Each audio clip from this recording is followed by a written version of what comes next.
Assalamualaikum warahmatullahi wabarakatuh. Saya Farah Syuhada binti Muhammad Zamri bersama rakan saya Siti Nur Alia Aisyah binti Samsudin.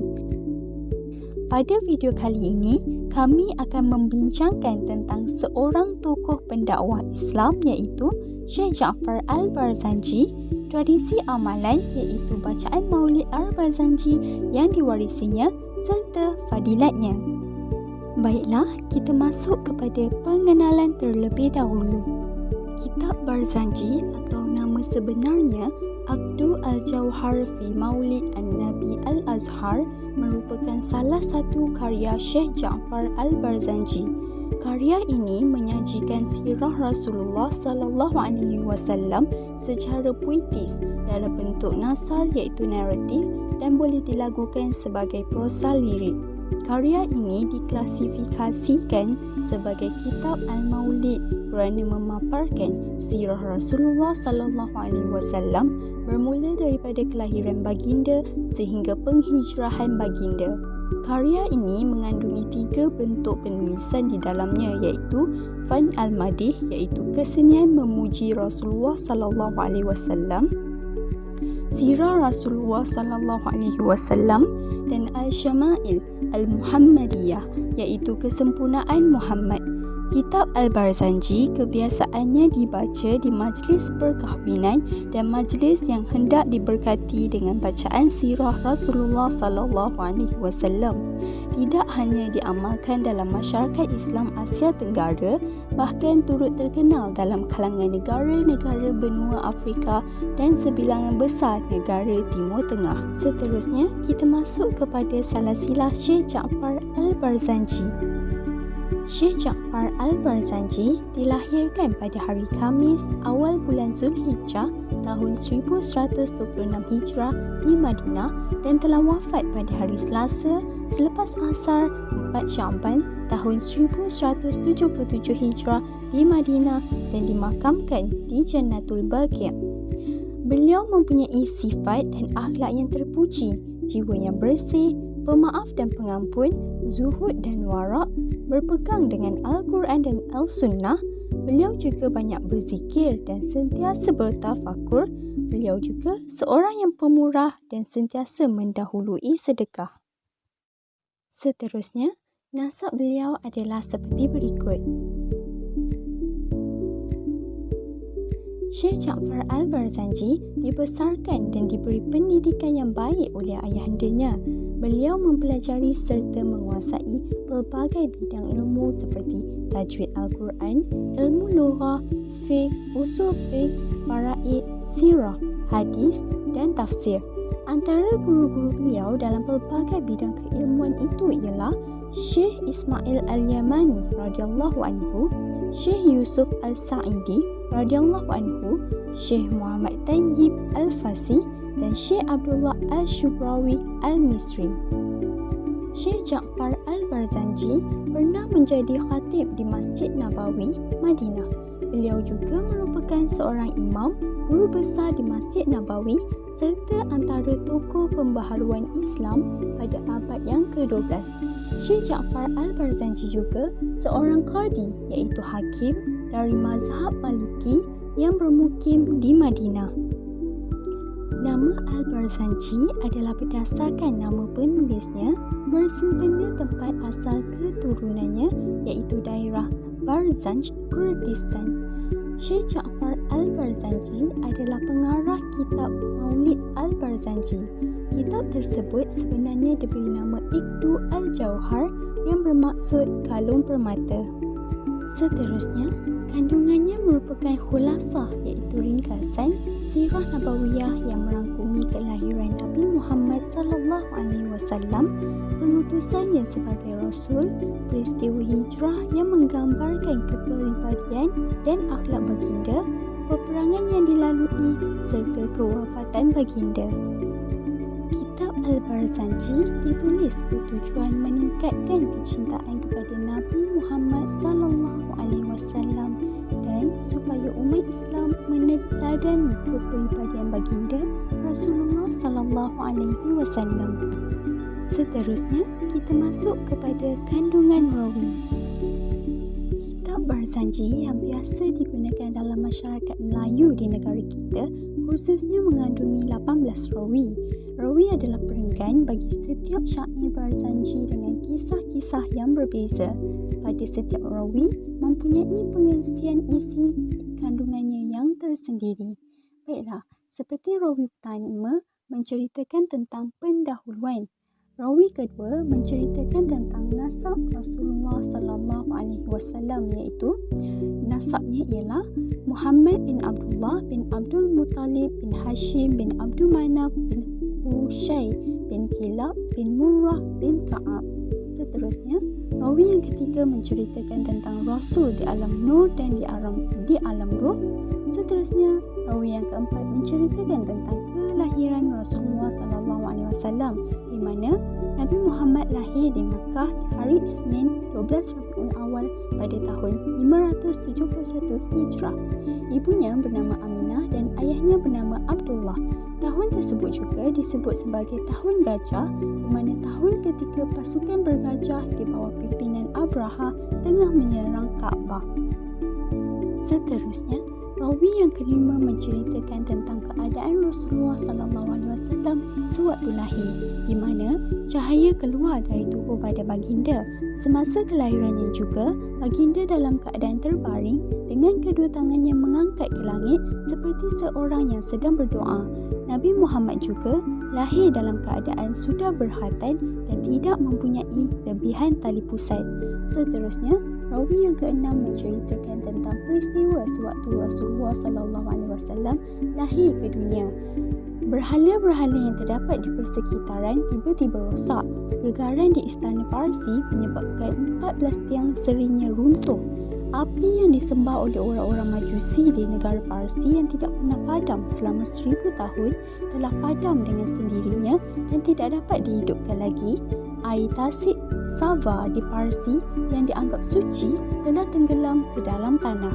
Seterusnya, rawi yang ketujuh menceritakan tentang penyusuan Rasulullah sallallahu alaihi wasallam.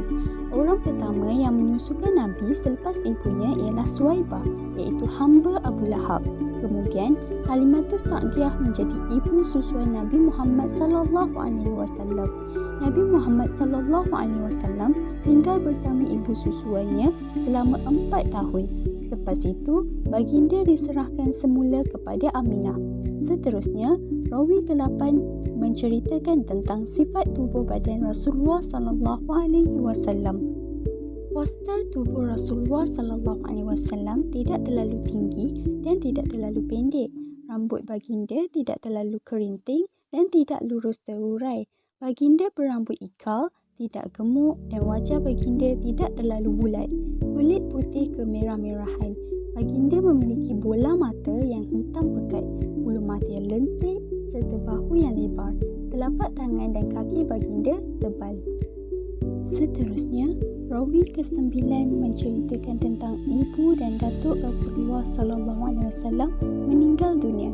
Dalam perjalanan pulang ke Mekah dari menziarahi keluarga sebelah neneknya dari Bani Najjar, di suatu tempat bernama Abwa, tiba-tiba ibu baginda jatuh sakit sehingga meninggal dan dimakamkan dekat situ juga.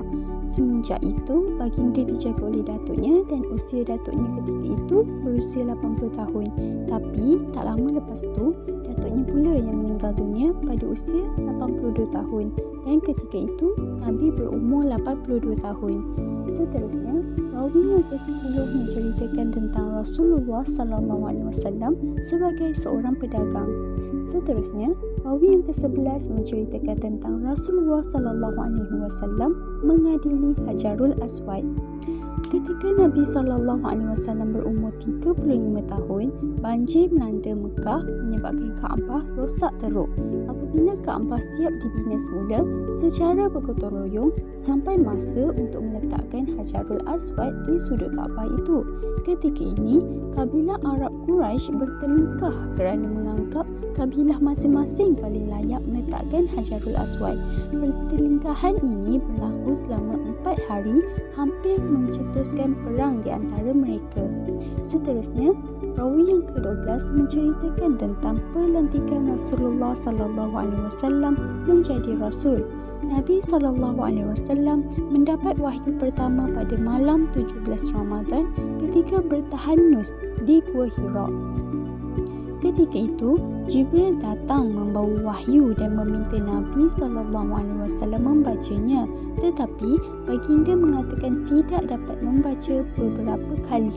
Ketika itu, bermulanya baginda diangkat menjadi Rasulullah untuk menyampaikan risalah kepada seluruh umat manusia. Usia baginda ketika itu 40 tahun. Selepas menerima wahyu itu, dalam keadaan gemetar, baginda pulang ke rumah dan meminta isterinya Khadijah menyelimutinya. Selepas reda cemasnya, baginda menceritakan pengalaman itu kepada isterinya.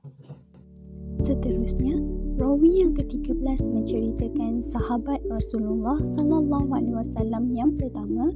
Seterusnya, rawi yang ke-14 menceritakan tentang peristiwa Isra Mi'raj. Isra ialah perjalanan dari Masjidil Haram ke Masjidil Aqsa. Rasulullah telah melalui Isra dari Masjidil Haram, Mekah ke Masjidil Aqsa di Palestin. Mi'raj pula ialah perjalanan baginda naik ke Hadratul Qudus menemui Allah. Mi'raj pula merujuk kepada perjalanan Nabi merentas 7 lapis langit hingga ke Sidratul Muntaha dan ke Mustawa. Seterusnya, rawi yang ke-15 menceritakan tentang kisah kaum Ansar dan rawi yang ke-16 menceritakan tentang peristiwa hijrah. Peristiwa hijrah ialah perjalanan Rasulullah ke Yathrib sebab melarikan diri daripada dibunuh oleh kafir Quraisy. Seterusnya, rawi yang ke-17 menceritakan tentang kesempurnaan seorang Rasulullah SAW dan akhir sekali, rawi yang ke-18 menceritakan tentang akhlak Rasulullah SAW, iaitu akhlaknya yang ikhlas, yakin, jujur, amanah dan banyak lagi akhlak Rasulullah. Saya akan meneruskan pembentangan kami dengan menerangkan berkenaan pendekatan bertarikat. Baiklah, kita mulakan dengan pengenalan dulu. Tarikat adalah satu jalan atau petunjuk dalam melaksanakan suatu ibadah sesuai dengan ajaran yang dibawa oleh Rasulullah SAW dan diajarkan oleh baginda, para sahabat, tabi'in dan tabi'in. Umari Barmawi juga mengungkapkan pengertian tarikat adalah jalan atau sistem yang ditempuhi menuju ke arah keridhaan Allah SWT semata-mata. Usaha dalam menempuh perjalanan menuju untuk mendapatkan keridhaan Allah itu adalah suluk, manakala orang yang menempuh perjalanan tersebut adalah salik. Oleh itu, tarikat adalah suatu cara atau jalan yang ditempuhi oleh para ahli tasawuf atau kaum mutasawwifin untuk mencapai sesuatu tujuan. Tarikat juga sebagai tempat orang-orang dalam belajar tasawuf yang dipimpin oleh seorang syekh atau mursyid. Seterusnya, berkenaan tarikat pengasas bacaan Maulid Al-Barzanji. Apabila ditelurusi dengan lebih mendalam, anggota keluarga Al-Barzanji di Kurdistan sejak awal lagi telah menjadi syekh dan pengikut tarikat Qadariyah. Kita terus mengenali kepada pengasas tarikat tersebut. Tarikat Qadariyah ialah tarikat sufi yang paling tertua antara sekian banyak tarikat sufi yang lain. Tarikat ini didirikan oleh Syekh Abdul Qadir Al-Jalaini, iaitu beliau seorang Parsi yang dilahirkan di Desa Nif, Kota Jailan pada tahun 471 Hijrah bersamaan 1077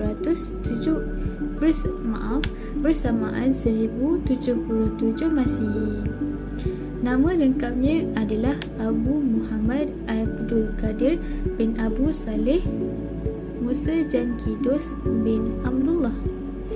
Beliau adalah berketurunan Hasan daripada sebelah bapa dan juga Husain daripada sebelah ibunya iaitu Fatimah binti Abdullah Al-Sawma'i. Dan bentuk amalan bagi tarikat Qadiriyah ni pula ialah tarikat Qadiriyah mempunyai beberapa amalan penting seperti zikir-zikir nama Allah, wirid-wirid khusus dan hizib-hizib tertentu. Wirid-wirid tarikat Qadiriyah banyak terkandung dalam kitab Al-Fudayat Al-Rabbiniyah yang dikarang oleh Abdullah bin Muhammad Al-Ajmi yang merupakan seorang alim sufi yang umurnya mencapai 185 tahun, iaitu daripada 536 Hijrah sehingga 721 Hijrah. Seterusnya, saya akan menerangkan berkenaan tarikat orang yang mensyarahkan bacaan Maulid Al-Barzanji. Kitab bacaan Maulid Al-Barzanji ini telah disyarahkan oleh Al-Allamah Al-Faqih Al-Syekh Abu Abdillah Muhammad bin Ahmad Al-Maliki Al-Ash'ari Al-Shazili Al-Azhari yang terkenal dengan panggilan Ba'inish, dengan pensyarahan yang memadai, bagus dan bermanfaat di dalam kitabnya yang dinamakan Al-Qaul Al-Munji ala Maulid Al-Barzanji dan telah berulang kali dicetak di Mesir. Beliau merupakan seorang ulama besar keluaran Al-Azhar Al-Syarif bermazhab Maliki dan mengikuti fahaman Al-Ash'ari dan beramal dengan tarikat Syaziliyah. Beliau lahir pada tahun 1217 Hijrah bersamaan 1802 Masihi dan wafat pada tahun 1299 Hijrah bersamaan 1882 Masihi. Baiklah, kita mengenali pengasas tarikat tersebut. Tarikat Syaziliyah atau turut disebut dengan Syazuliyah merupakan antara tarikat yang terpenting dan berpengaruh di dalam dunia tasawuf. Tarikat ini didirikan oleh Syekh Abu Hasan Al-Shazili atau namanya yang sebenar ialah Ali bin Abdullah, berketurunan Hasan bin Ali bin Abu Talib. Beliau dilahirkan di Maghribi pada tahun 573 Hijrah dan meninggal dunia di Humaistara pada tahun 656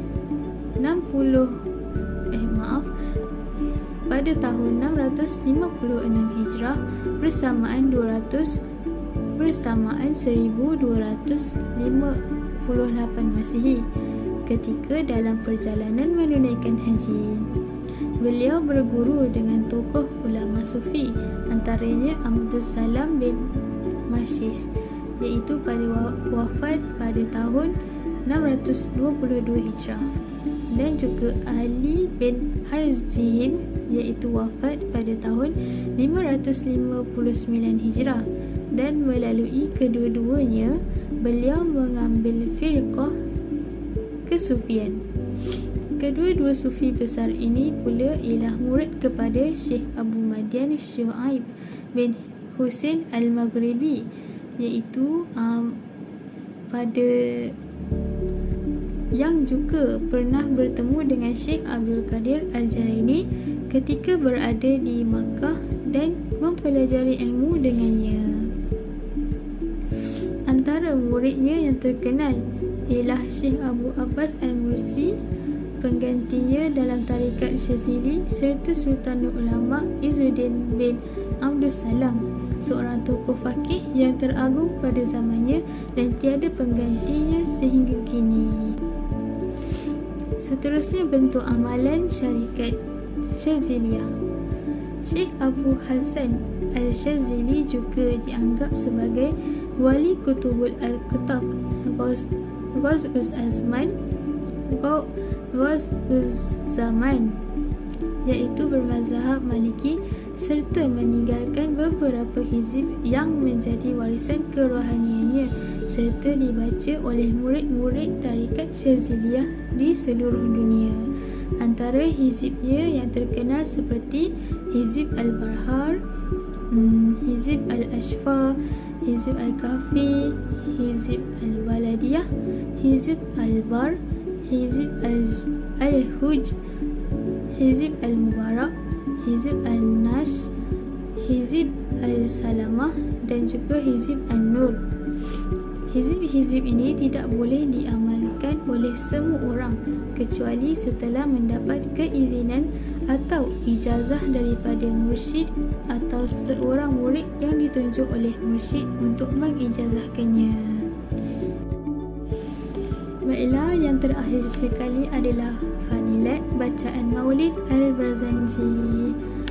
Antara fadilat bacaan Maulid Al-Barzanji ialah yang pertama, medium penyatuan dan mengeratkan silaturahim.